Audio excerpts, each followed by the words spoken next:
نحمده ونصلي ونسلم على رسوله الكريم اما بعد فاعوذ باللہ من الشیطان الرجیم بسم اللہ الرحمن الرحیم۔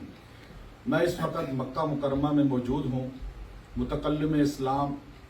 وکیل احناف، استاذ العلماء، شیخ المشائخ حضرت مولانا الیاس گھومن صاحب دامت برکاتہم العالیہ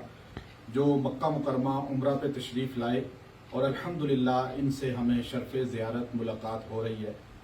اور ان سے چونکہ پوری دنیا میں لوگ علم سیکھتے ہیں اور پوری دنیا میں ان کے عقیدت مند ہیں، یہاں بھی ایک تانتا بندہ ہوا ہے ان کے عقیدت مندوں کا، اور اللہ ان سے جس طرح کام لے رہا ہے ہمیں ان پر بڑا فخر ہے اور ہمیں خوشی ہے۔ یہ ہمارے لیے سرمایہ ہے، خالی ملک پاکستان نہیں بلکہ عالم اسلام کا، امت کا سرمایہ ہے۔ تو ہماری دعا ہے اللہ تعالیٰ ان کو مزید عزت دے، ترقی دے اور ان کی حفاظت فرمائے۔ میں چابی بردار کعبہ شیخ عبد الرحمن بن صالح الشیبی جو کعبۃ اللہ کے کلید بردار اور اصحاب رسول صلی اللہ علیہ وسلم حضرت عثمان بن طلحہ الشیبی رضی اللہ تعالیٰ عنہ کی نسل میں سے ہیں، ان کی خدمت میں موجود تھا۔ تو میں نے ان کے سامنے چونکہ حضرت کا ذکر کیا کہ حضرت اس طرح نبی کریم صلی اللہ علیہ وسلم، صحابہ، اہل بیت رضوان اللہ تعالی علیہم اجمعین کا کس طرح تعارف کراتے ہیں، اور امام ابو حنیفہ رحمۃ اللہ علیہ کا دفاع کرتے ہیں، اور امت کو کس طرح جو ہے امام ابو حنیفہ رحمۃ اللہ علیہ، امام بخاری اور دیگر محدثین فقہا کے ساتھ دلائل دے کر منسلک کرتے ہیں۔ کیونکہ بیرا روی کا دور ہے، ہر بندہ آزاد ہو رہا ہے، اور آج ایسا وقت چل رہا ہے کہ مرشد جو ہوتا ہے، پیر جو ہوتا ہے، وہ اپنے مریدوں سے ڈرتا ہے کہ مرید مجھے چھوڑ نہ جائے، شاگرد سے جو استاد ڈرتا ہے کہ شاگرد مجھے چھوڑ نہ جائیں، باپ بیٹوں سے ڈرتا ہے۔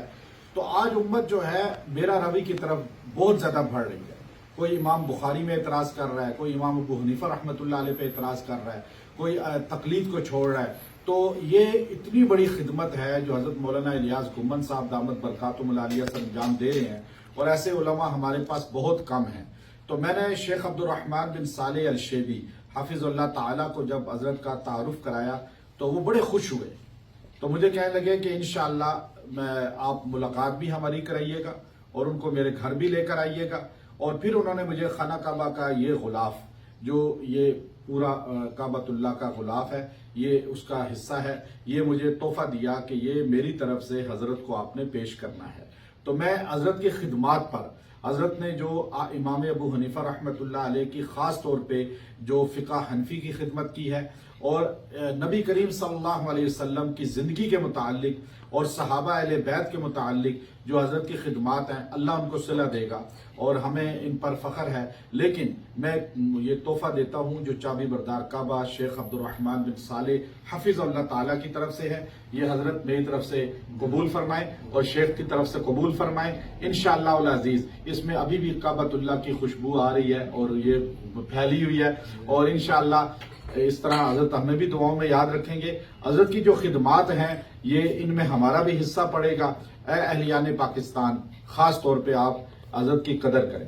اور اپنے علماء کی قدر کریں، اور ایسے علماء جو اس طرح جو ہے لوگوں کو اللہ سے جوڑتے ہیں، ہر مشکل میں سے رستہ نکالتے ہیں، ایسے علماء جو ہے بعد میں امت جو ہے ایسے علماء کی باتیں سن کر اور زیادہ جو ہے ان کو اپنے اکابر کی صف میں کھڑا کر کے ساتھ ان کی باتوں کو تقلید کرتی ہے۔ تو آج ہم ان کی باتوں کو قبول کریں۔ حضرت ترکی میں رہائش پذیر ہیں ابھی، اور میری دعا ہے حضرت کو اللہ تعالیٰ مزید عزت دے، ترقی دے، اور ہمیں بھی اپنی دعاؤں میں یاد رکھیں۔ وآخر دعوانا ان الحمد للہ رب العالمین۔